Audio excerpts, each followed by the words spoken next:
La mise en place de gouvernements autoritaires autour du monde, des mesures sanitaires tuant un demi-million de personnes et des blanchiments d'argent afin de corrompre des politiciens, McKinsey est loin d'être un cabinet de conseil lambda. Dans cette vidéo, nous allons vous présenter des affaires hallucinantes auxquelles vous n'allez certainement pas croire. Bonjour les tortues et bienvenue dans cette nouvelle vidéo de Top Tortue. Comme toujours, n'oubliez pas de mettre un pouce vers le haut, de commenter et de partager cette vidéo. Ça aide la chaîne à se faire connaître. N'oubliez pas également de vous abonner et de cliquer sur la cloche pour être prévenu lorsque je sors une nouvelle vidéo. C'est parti pour notre top 4 des scandales diaboliques de McKinsey. Le premier va vous bluffer. 4. Un rôle déterminant auprès de gouvernements autoritaires. McKinsey est un cabinet de conseil en stratégie réunissant 33 000 employés.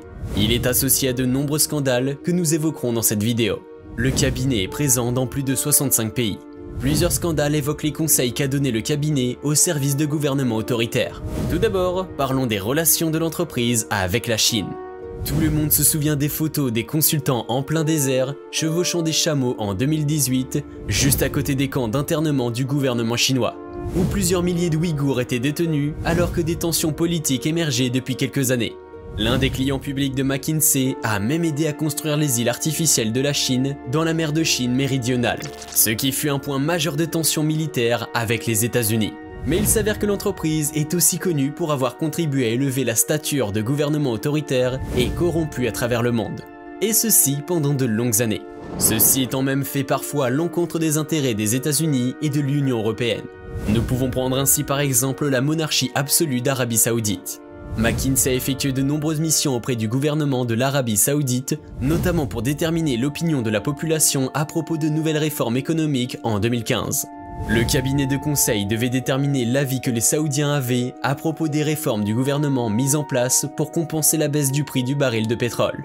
3 personnes interrogées critiquaient les réformes du gouvernement. Suite à la remise de l'étude de McKinsey, ces 3 personnes furent emprisonnées. Le cabinet a aussi travaillé pour des pays comme l'Afrique du Sud. En effet, selon le New York Times, en 2018, McKinsey a aidé la famille Gupta en Afrique du Sud à blanchir de l'argent. McKinsey est aussi impliqué dans un scandale de corruption dans ce pays. En effet, McKinsey avait participé à l'élaboration d'un contrat d'un montant de 700 millions d'euros avec l'entreprise Eskom. Le contrat était illégal. Certains paiements étaient acheminés vers la famille Gupta qui était déjà au centre d'un scandale de corruption. Eskom est connu pour être un terrain propice au détournement d'argent. Pourtant, cette entreprise n'arrive même pas à fournir de l'électricité en bonne quantité aux habitants.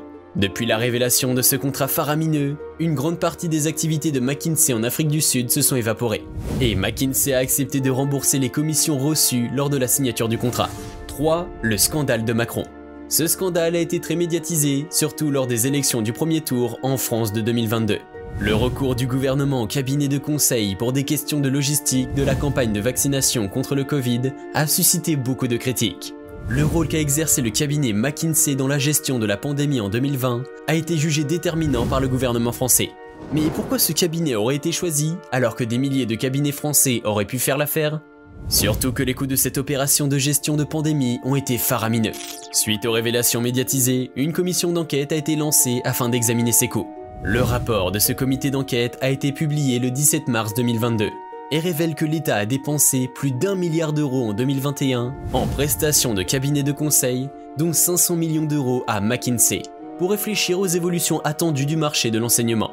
La campagne de vaccination a été élaborée par le cabinet, alors que celui-ci était aussi sollicité par Pfizer concernant la commercialisation du vaccin.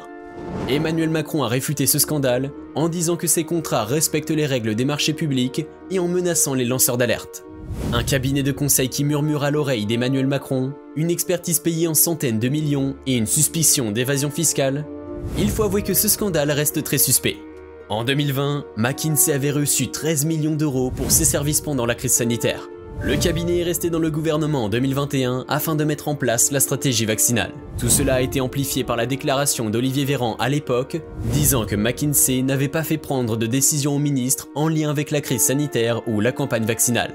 De plus, McKinsey est suspecté de ne pas payer d'impôts en France. Même si l'entreprise dément ces accusations, les sénateurs ont saisi la justice pour suspicion de faux témoignages le 25 mars 2022. J'aimerais avoir vos avis dans les commentaires sur cette affaire.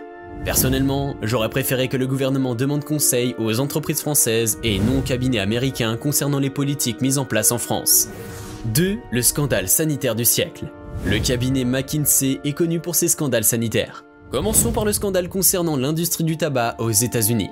L'entreprise est fortement critiquée par les acteurs de santé concernant leurs conseils.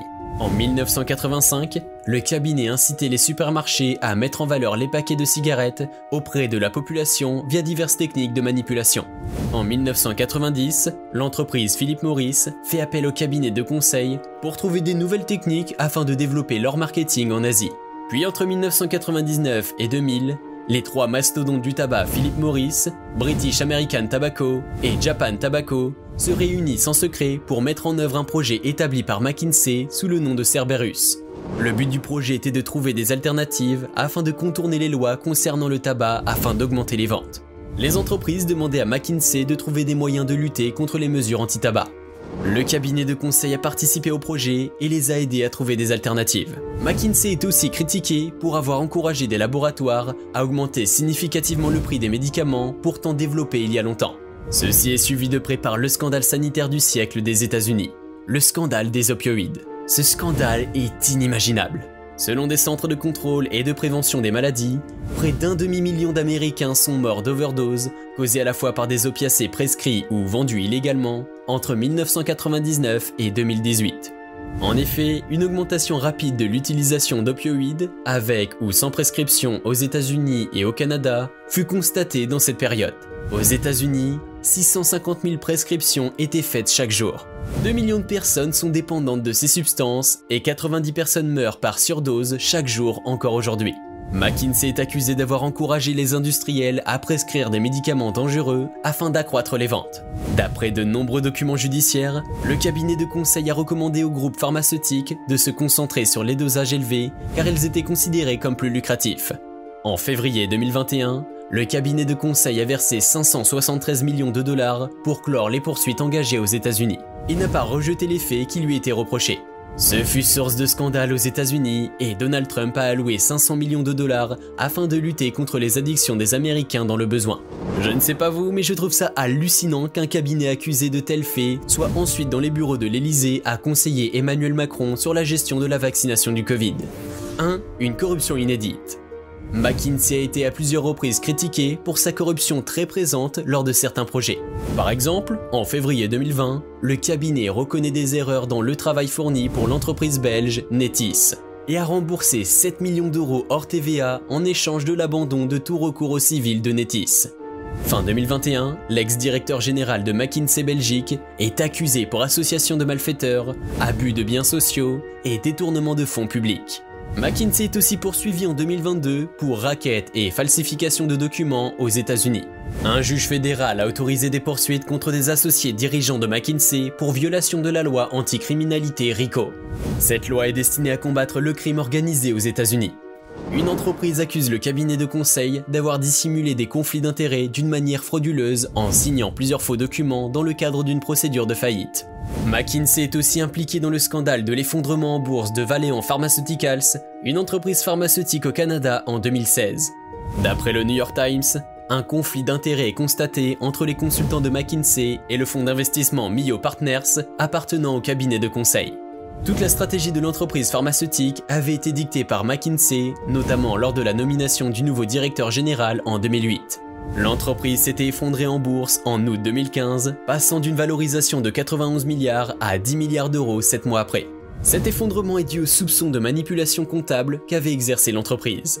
En 2012, le directeur général de McKinsey, qui fut le DG pendant 9 années, est reconnu coupable de délit d'initié et est condamné à 2 ans de prison. Le directeur général Raja Gupta avait averti le fondateur de Galeon, qui est une entreprise d'investissement spéculatif, que Warren Buffett allait investir 5 milliards de dollars dans le capital de Goldman Sachs. Ce délit est décrit lors du procès financier comme le plus gros scandale financier depuis Madoff.